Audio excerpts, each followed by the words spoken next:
1제곱 플러스 36이 되겠죠. 마이너스 2니까. 그래서 이들의 최소값은 36이고요. P는 여기 A가 마이너스 1 그리고 0이 됩니다. 그래서 이게 P의 값이에요. 정답은 36 마 1 0이고요. 얘도 똑같아요.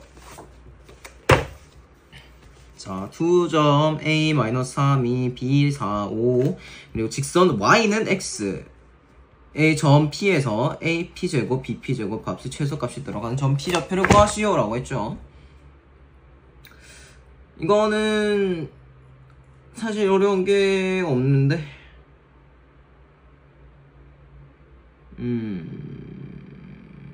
조금 다르려나. 이게 Y는 X라는 말이 그냥 얘네 둘이 값이 똑같은 거거든요. 그래서 그냥 이 식이라는 거예요. Y는 X다 라는 게 이 식이에요.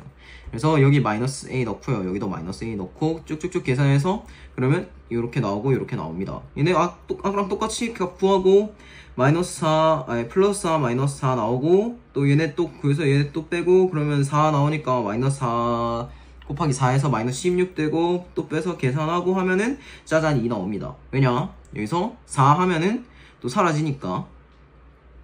그러면 마이 해서 여기 마이너스 4가 나오기 위해서 얘가 인수분해를 하면 마이가 나오죠. 얘네 값을 가지고 풀면은 마이가 나오고요. 이 마이가 A가 가장 작은 최소가 되게 하기 위한 점 P 값을 구하기 위해선 여기에 2가 들어가기 때문에 정답은 2입니다. 여기도 똑같은데. 자, 세점 A 1-4, B 3,2, C 마일, 과 직선 Y는 마이너스 X 플러스 2 점 P에 대하여 얘네를 최소값을 구하시오. 다른 거 없어요. 그냥 X를 A로 나타내고 푸는 것밖에 없습니다. 왜냐? 자, A 마이너스 A 풀 2 이게 점 P의 좌표예요. 왜 얘가 A라 되냐면 어차피 이미 XY라는 좌표가 나왔는데 여기서 굳이 X가 들어갔단 말이죠. 그럼 X는 뭐가 되든 값이 뭐가 되든 얘랑 똑같아요. 그래서 이렇게 쉽게 나타내는 겁니다. 또 똑같이 여기 마이 A 되고 여기 또 마이너스 대입하니까 마 되고 그러면은 또 쭉쭉쭉 풀면은 이런 식으로 세 개의 값이 나오고요. 얘네를 또 더하면은 6A 제곱 마이너스 24A 플러스 54가 됩니다. 이 값을 또 풀면은 6으로 묶어서 A 제곱 마이너스 4A 플러스 4 마이너스 4가 나오죠. 그리고 56 되고 4 마이너스 4 나오면서 6이랑 곱해서 마이너스 24 되고요. 또 풀면 쭉쭉 풀면 풀 4니까 마이 되고 여기 마 4니까 그러면 결국에는 또 아까처럼 6 괄호 A 마이너스 2 플러스 32가 되고 여기서 최소값이 되게 하려면 A는 2가 나와야 됩니다. 정답은 2예요. 끝입니다. 수업도. 와, 뭐 어떻게 풀었냐? 수업도 끝이고요. 자, 이번에는 한국사를 할 겁니다. 한국사는 뭐 딱히 어려운 게 없어요. 뒤지게 어렵긴 한데 암튼 쟤네보다 낫습니다.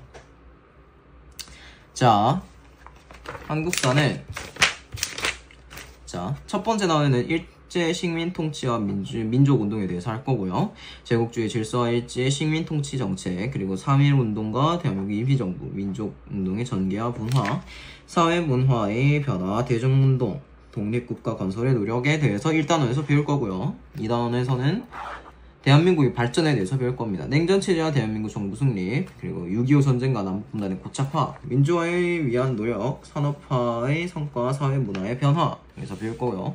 3단원에서는 오늘날의 대한민국에 대해서 배울 겁니다. 6월 민주항쟁 이후 민주화 과정, 외환위기 극복과 사회문화 변동, 한반도 분단 극복과 동아시아 평화를 위한 노력 등을 이제 3단원에서 배울 거예요. 자, 저희 첫 번째로 할 거.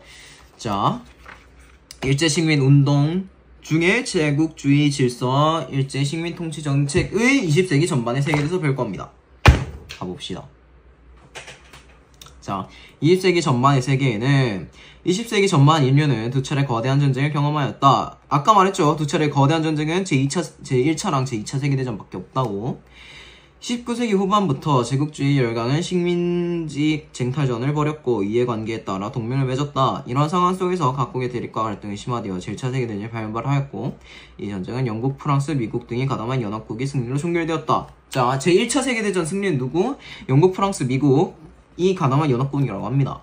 전후에 국제연맹이 창설된 등 평화를 위한 노력이 전개되었으나 대공황이 일어나면서 미국 대공황이죠.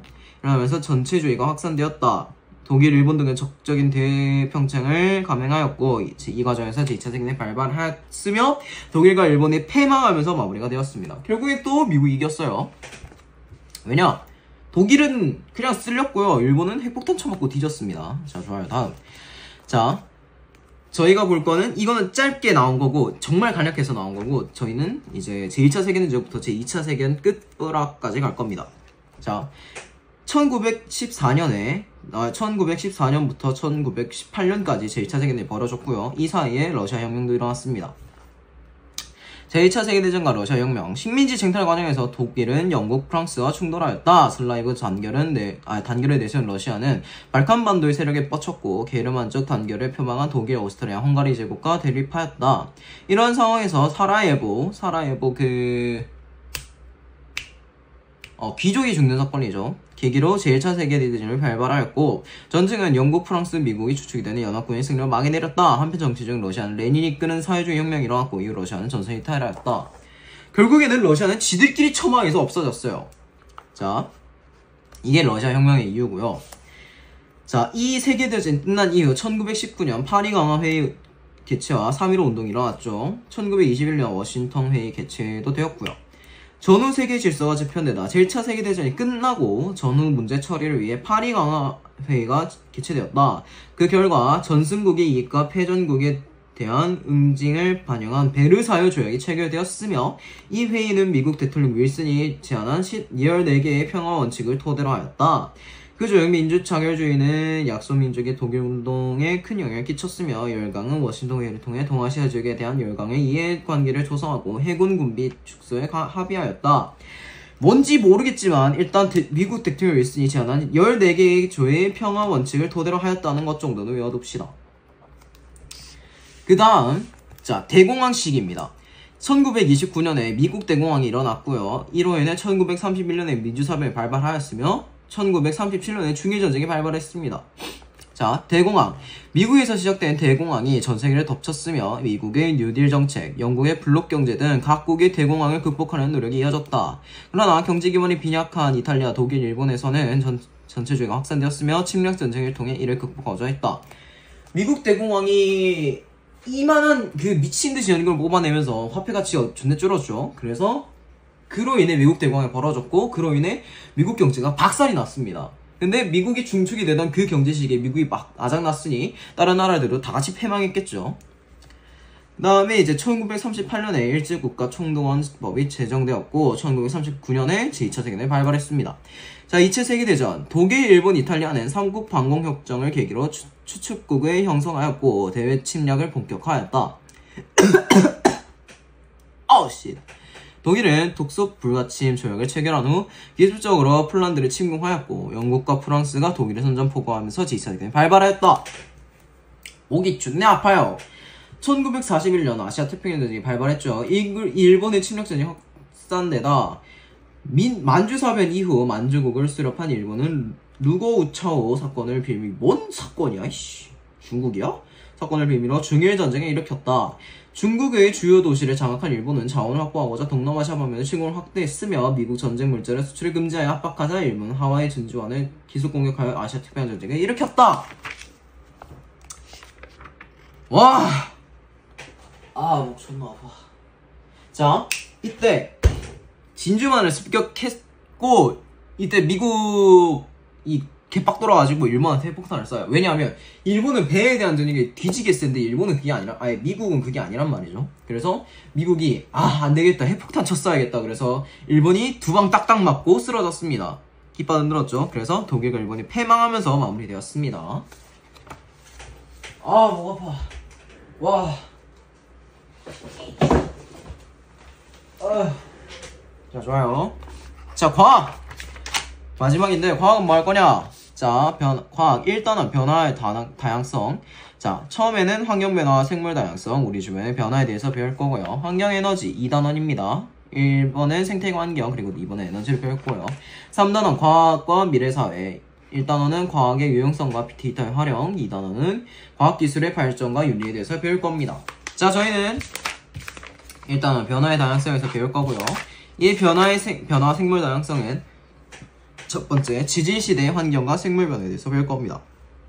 자, 지질시대 하면은 이제 그거 나오죠. 공룡 나오고 익룡 나옵니다. 그래서 지질시대의 화석.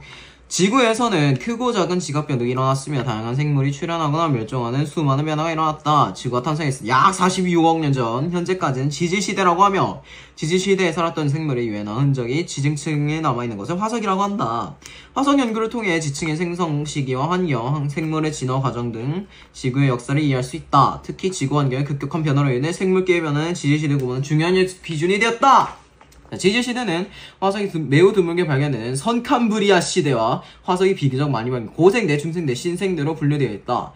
지질시대 대부분을 차지하는 선캄브리아 시대는 지구가 탄생한 이후부터 40억 년 이상 지속되었으며 고생대는 약 5억 9천 하여튼 5억 년 전, 중생대는 2억 년 전, 신생대는 6,600만 전에 시작됐다고 합니다.